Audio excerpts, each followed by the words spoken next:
All right, we are in Revelation 6, 1 through 8. I'm going to read it now. Then I saw when the Lamb broke one of the seven seals, and I heard one of the four living creatures saying with a voice of thunder, "Come." I looked, and behold, a white horse, and he who sat on it had a bow, and a crown was given to him, and he went out conquering and to conquer. When he broke the second seal, I heard the second living creature saying, "Come." And another, a red horse, went out, and to him who sat on it, it was granted to take peace from the earth, and that men would slay one another, and a great sword was given to him. When he broke the third seal, I heard the third living creature saying, "Come." I looked, and behold, a black horse, and he who sat on it had a pair of scales in his hand.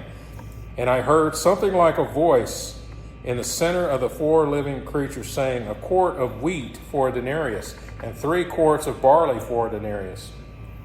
Do not damage the oil and the wine." When the Lamb broke the fourth seal, I heard the voice of the fourth living creature saying, "Come."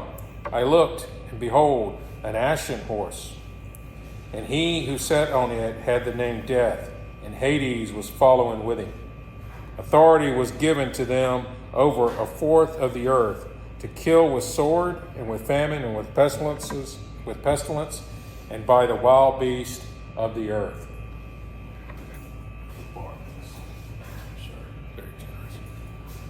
All right, last week we discussed at length the timing of the breaking of the seals. After weighing the evidence and examining relevant passages in Daniel and Matthew, I argued that we should take a futuristic view. In other words, the breaking of the seals is something that will happen at some point in the future. As we proceed beyond these verses, we will continue to look for evidence that supports this determination. We will also look for any evidence that may tend to undermine this interpretation, if we find any that I think is worthy of mentioning. Just for anybody online, anybody here doesn't remember, there are several ways to approach the order of Revelation. We have argued for a futuristic interpretation, but we do not want to suggest that the other understandings are completely without any validity. So now let's look at verse 1. Then I saw when the Lamb broke one of the seven seals, and I heard one of the four living creatures saying, as with a voice of thunder, "Come." This verse is pretty straightforward. I'm not going to say a whole lot. John has already told us that Jesus is the one who has been found worthy to break the seals. As we will come to learn, the breaking of the seals will lead to worldwide devastation. We will dig into that a little bit more later today, I think, and I know we will next week on why I would suggest that. And we did last week as well. And the first four seals are uniquely identified with the four living creatures. These creatures were mentioned previously in chapters 4 and 5. We identified them as seraphim and cherubim. When Jesus breaks the first four seals, one of these four creatures calls forth a rider on a horse. Each creature says, "Come," and to a different rider and horse. From all of this, it is important that we note the obvious hierarchy. Jesus opens the seals, the four living creatures come forward, and each living creature calls forth a different rider and horse. It strongly suggests that Jesus himself cannot be one of these riders. Verse 2, I looked, and behold, a white horse, and he who sat on it had a bow, and a crown was given to him, and he went out conquering and to conquer. Just a brief note, this particular seal, compared to the next three seals, is where you're going to tend to find the most debate amongst commentators. To begin our discussion of this verse, I want to consider what earlier writers had to say. Victorius of Petovium, this is late 3rd century, believed that the rider is the Holy Spirit and the white horse is, and this is quoting, the word of preaching, end quote. Euchymenius, we've quoted him before in this study, 6th century AD, argued that the rider was Christ himself and the white horse was the gospel. By the way, that's a very the argument that Christ is the writer is very common even today among commentators. Formasius, this is another 6th century AD author, agreed with Euchymenius concerning the identity of the writer, but he believed the white horse was, and we're quoting again, the church represented in the persons of the apostles and preachers. Similarly, Caesarius of Arles, this is 475-43 AD, and Bede, 673-735 AD, believed that Jesus is the writer and the white horse is the church. That gives you some idea of where the early church was at, and if you haven't noted the confusion in all of that, that's quite common. This is why eschatology very much was developed in later church history, as opposed to earlier church history. We have already suggested that Jesus cannot be the writer based upon hierarchy revealed in verse 1. That being said, as I just told you, many interpreters still hold to this view, and this view is certainly not without merit. As we have seen, many ancient writers supported this interpretation. In Revelation 5:5, Jesus is revealed as the one who has overcome, that is, the one who has conquered. His victory is past tense, and yet we see his victory playing out in his dealings with the churches in the present. In verse 2, we must sympathize with those who understand John to be saying Jesus is going forth and fighting for victory given his dealings with the churches. As if this were not enough, Jesus is clearly said to be riding a white horse in Revelation 19:11. And I will quote that for us to hear it. And I saw heaven open, and behold, a white horse, and he who sat on it is called Faithful and True. And in righteousness he judges and wages war. All the context makes clear this is definitely Jesus. No one denies it that I know of. In 1916, we are told even more clearly. So we are told that, quote, on his robe and on his thigh, he has the name written, King of Kings and Lord of Lords. I don't think we need to discuss that further. It's Jesus, and he has a white robe. Can't be denied. Some modern commentators believe that the writer represents a multitude of conquerors who spread the destruction and devastation of war from the time of Christ's ascension until his return. Now, I want to pause here. I told you there's multiple ways of interpreting Revelation. Maybe you're already kind of picking up on it. If you're not, this type of view is coming from an author that wants to see Revelation beginning with these sealed judgments, beginning with chapter 6, as stretching over the period of church history. And so, look, because that's the decision they make, that's affecting their interpretation, just like us deciding its future affects ours. This is fair game. It's not trying to knock those who disagree and take this position that they're taking, but notice how it affects their interpretation. So once again, they think a multitude of conquerors are operating over the course of church history. They point out that John has already said in 5:5 that Christ is already conquered. The rider on the right horse, however, is in the process of conquering with no indication that he overcomes. Beyond this, they note the difference between this rider and Jesus when he himself appears on a white horse in chapter 19. While Jesus will be wearing many crowns, this rider has only one crown. As if this were not enough, even the word translated as crown is different. Jesus' crown is a crown of authority. It's crowns plural, they're crowns of authority. Whereas the rider in verse 2 has a crown of victory, like one that's received like in a battle or something. Okay. So concerning the views I've mentioned so far, I do find all of them to be unsatisfactory. There are others besides, but I'm not going to give every single one. We don't have time for that. We will introduce next week another slightly different view to add to the mix, but not this week. The writer certainly appears to be Christ, and yet, as we've seen, he is somehow different. This alone suggests the writer is not Christ, but Antichrist, or better yet, perhaps a manifestation of the spirit of Antichrist. And by the way, that's the one I'm going with. The manifestation of the spirit of Antichrist. The Antichrist is certainly portrayed as a conqueror in chapter 13, verse 7, which says, and here's a quote, "It was also given to him to make war with the saints and to overcome them. And authority over every tribe and people and tongue and nation was given to him."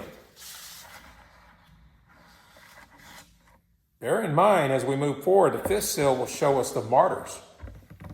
Okay? So that's the direction, and we have this verse saying this. Seems to tie together. When we consider the writers, we find them to be impersonal forces of war, famine, and death. Okay, we're going to get into these other verses and look at them a little closer. This strongly suggests that the writer in verse 2 is itself an impersonal force. It's a force behind which the Antichrist is accomplishing his agenda. Looking back to relevant passages in Zechariah, we find the four horses mentioned twice. Okay, it's not these same four horses, but four horses are mentioned twice. In both passages, the horses have the same nature. While these horses are not an exact match to the horses in Revelation 6, I still want to consider what is said about them. This is one of the groups of horses in Zechariah chapter 1, verses 8 through 12. And I will quote, "I saw at night, and behold, a man was riding on a red horse. He was standing among the myrtle trees, which were in the ravine, with red, sorrel, and white horses behind him. Then I said, 'My Lord, what are these?' And the angel who was speaking with me said to me, 'I will show you what these are.' And the man who was standing among the myrtle trees answered and said, 'These are those whom the Lord has sent to patrol the earth.' So they answered the angel of the Lord, who was standing among the myrtle trees, and said, 'We have patrolled the earth, and behold, all the earth is peaceful and quiet.' Then the angel of the Lord said, 'O Lord of hosts, how long will you have no compassion for Jerusalem and the cities of Judah, with which you have been indignant these 70 years?' The rider on the red horse seems to be Jesus. In verse 11, this man is identified as the angel of the Lord, and many argue that this is an Old Testament way of referring to the pre-incarnate Christ. He says that the Lord sent the red, sorrel, and white horses. These horses range across the whole earth, and they return to report peace and quiet. This peace and quiet, however, clearly is not a blessed peace and quiet that occurs in conjunction with the Lord's being rightly exalted. Instead, we find Jerusalem suffering, and in verses 15 to 16 of chapter 1, we are told the Lord is very angry. We're quoting from Zechariah now. The Lord is very angry with the nations who are at ease.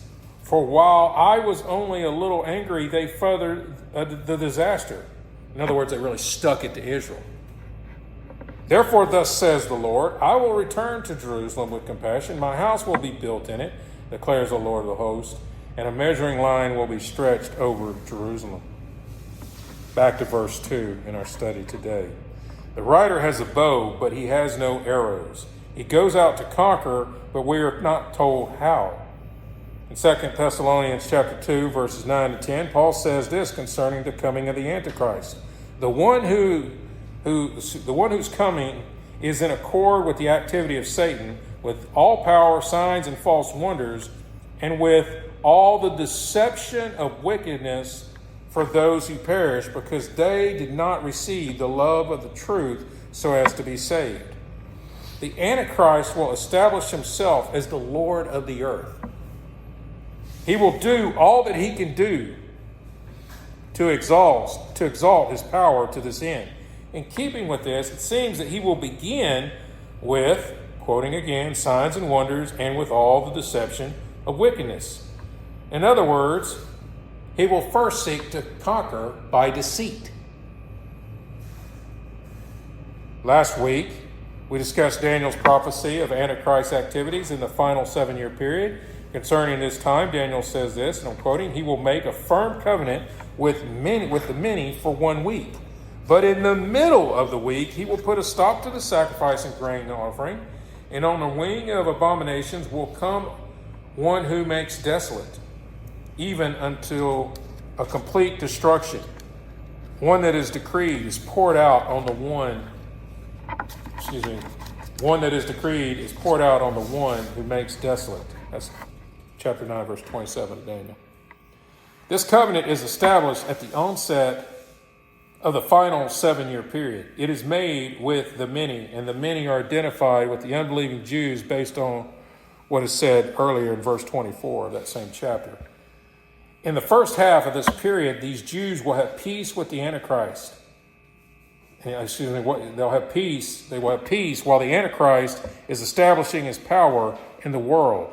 In my view, these 4 riders and horses in Revelation chapter 6, verses 1 through 8, are working in conjunction with the Antichrist's effort in this regard. If he can obtain his goal by peaceful means, then much like worldly powers even today, he will do just that. If not, he will employ more violent options. If you know anything about geopolitics, much of what America has in its world, we'll call it domination or whatever you want to call it, it's called soft power. They use threats against people's economy, trade wars, and things like that. This tends to be a whole lot more effective than hard power. That's where you go in and you start, palming people, killing people, that sort of thing. Anyway, so the first seal, as I see it, is going to be deceit. He's going to try to accomplish his power, attaining world power through deceit. Makes a whole lot of sense. We see worldly nations doing that. We see people in the world, right? If they want to try to get something from you, they don't normally pull out their gun and go straight to that. If they can, they'll just deceive you, All right. Verses 3 through 4. When he broke the second seal, I heard the second living creature saying, "Come." And another, a red horse, went out, and to him who sat on it, it was granted to take peace from the earth, and that men would slay one another, and a great sword was given to him. To demonstrate the confusion that existed among ancient writers who commented on these verses, I will present 2 conflicting views. Euchymenius argues that, quote, a sword is given to the rider upon the horse so that he might attack and cut to pieces that consensus of evil that exist among those who dwell on the earth. Caesarius of Arles takes quite a different view. He says, the red horse comes out against the victorious and conquering church. That is, there comes an evil and wicked people made bloody from its rider, the devil. So one author sees this as sort of righteousness being established. The other one sees it as evil being established. So give you an idea of the confusion coming out of the early church. Before I proceed, I want to be clear that all of this is happening on a worldwide stage. As I've already said, the first seal has been opened and the spirit of Antichrist has gone out to establish his worldwide rule by deception. He is still operating in this vein, even as the following seals are opened. I believe for all I'm worth, it's not like it's, okay, we've got the next seal open, it's wartime. He's gonna be him, just like you're you, Jesus is Jesus. If he can still use deception, he's going to use it. If he don't get what he wants the easy way, he's prepared to kill. He's the Antichrist. He's really prepared to use violence. Concerning the second seal, we find the impersonal force of war being released upon the world. Deception, as I said, will still be operating, but it has somehow lost its potency. And so now the Antichrist will employ violence. That this writer's efforts lead to peace being taken from the earth strongly suggests that the first writer was indeed seeking to accomplish his task by peaceful means, and that his task was worldwide. All of this accords with interpretation that I have given. To further support this idea of war replacing a false peace achieved through deception, we must review Matthew 24, 4 through 6. Jesus says this, "See to it that no one misleads you. For many will come in my name saying, I am the Christ, and will mislead many." Sounds like deception. He says in verse 6, "You will be hearing of wars and rumors of wars. See that you are not frightened, for those things must take place. But that is not yet the end." The Antichrist will begin by identifying himself as the true Christ. Many will fall for this. Afterwards, wars will break out. Verses 5 and 6 of Revelation 6. "When he broke the third seal, I heard the third living creature saying, 'Come.' I looked, and behold, a black horse, and he who sat on it had a pair of scales in his hand. And I heard something like a voice in the center of the four living creatures saying, 'A quart of wheat for a denarius, and 3 quarts of barley for a denarius, and do not damage the oil and the wine.'" Let's once again consider the views of those of the ancient church. Victorius of Petovium offers an interpretation that is fairly consistent with my own. He writes, and I'm quoting, "The black horse symbolizes famine. For the Lord said, 'And there will be famine in many places.' However, this passage is also properly extended to the time of the Antichrist. That is, to that time when there will be a great famine and people will be inured." This is, and that's the end of the quote. Andrew of Caesarea, this early 6th century AD, since I haven't mentioned him yet, and Bede, who I've already mentioned, believe that John has apostasy in mind in these verses. Euchymenius interprets this prophecy to mean that there will be a famine and a scarcity of evangelical teaching among the people at that time. So far in our interpretation of the breaking of the seals, we have seen a worldwide peace shattered by war. This war will lead to worldwide famine. We know this to be so because this is exactly what the breaking of the third seal brings forth. In John's prophecy, the writer holds a pair of scales. What the voice in verse 6 says informs us of the purpose of these scales. They are for the weighing of food that is being rationed because it is scarce. To understand just how bad it will be, we need to dig into what the voice says. A quart of wheat is barely a day's ration of food for one person, and a denarius is 1 day's wages for one person. This tells us that people will be reduced to extreme subsistence. Their wages will not cover any of their needs other than just enough food to keep themselves alive. If they have any dependents, then they will be forced to choose between starving themselves or letting their dependents starve, or both. John also mentions that the voice says, quote, "Do not damage the oil and wine. These commodities, which are necessary for cooking, will also become scarce." This serves to further demonstrate the severity of the famine. If you remember what I just said that Jesus said in Matthew 24, first he indicated it would be deception. Then he indicated war. Now we will look at the verses that follow. That was 5 and 6. This is 7 and 8 of Matthew 24.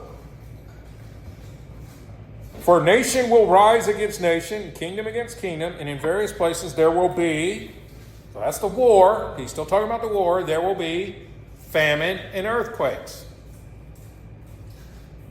But all these things are merely," and remember he said earthquakes. We'll get back to that later. But all these things are merely the beginning of birth pains. That ends Jesus' words. Both the wars and the famines they produce are bad, but they are only the beginning. Something worse is still to come. Verses 7 and 8 of Revelation 6. When the Lamb broke the fourth seal, I heard the voice of the fourth living creature saying, "Come." I looked, and behold, an ashen horse, and he who sat on it had the name Death, and Hades was following with him. Authority was given to them over a fourth of the earth, to kill with sword, and with famine, and with pestilence, and by the wild beast of the earth. We will once again look to the ancient church. Euchymenius argues that death and Hades, and I'm quoting, death and Hades were sent to wage war against the wicked demons and to exact vengeance for the destruction of humankind. Okay, and then here's Bede. Bede associates the breaking of the seals, and we're quoting, to mean that eternal punishments there in hell follow those who are here spiritually dead. Caesarius of Arles writes, and I quote, "In the pale horse we perceive evil people who never cease to incite persecutions, and these three horses are one, who come out after the white horse and against it. And they have as their rider the devil, who is death." You see how he's recognizing those last three as definitely of the devil. But he keeps the first one to be Jesus. You see, I don't know. But we believe, or at least I'm arguing, that all four horses are associated with the Antichrist. And by the way, my argument follows Jesus' order in Matthew 24 exactly.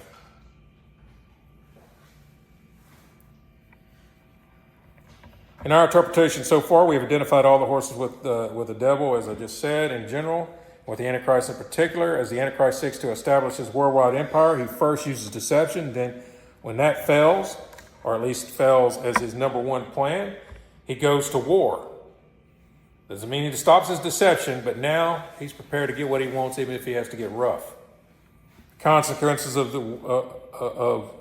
this are famine.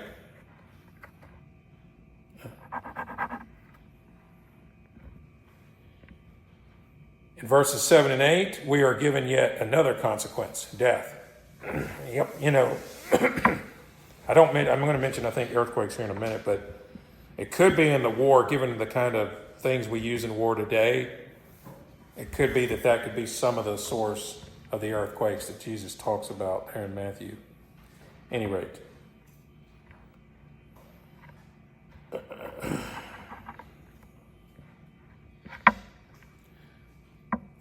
I want to pause a minute and have you think about how all this plays out. John offers us an organized unfolding of the Antichrist, of the Antichrist's efforts for world domination in his vision of breaking of the first four seals. I would argue that this order is the overarching order of how this portion of the final week plays out. That being said, death will most certainly occur, not just at the fourth seal, so to speak. So it most certainly occurs as a result of the wars that are happening in the second seal, right? What I'm saying is there will be a degree of overlap, and I've tried to make that argument already to some extent. Even so, I would also argue that the number of deaths grows in magnitude. And this is why the fourth seal involves a focus on death at a more extreme level. John offers us certain proof that overlap is continuing to occur even as the seals are broken when he mentions that some of these deaths will result from war and famine. Pestilence may result from the outbreak of the famine. Pestilence, that is, the word that is translated as such, can also be, and here we go, it can actually be a reference to earthquakes. In other words, it can mean earthquakes.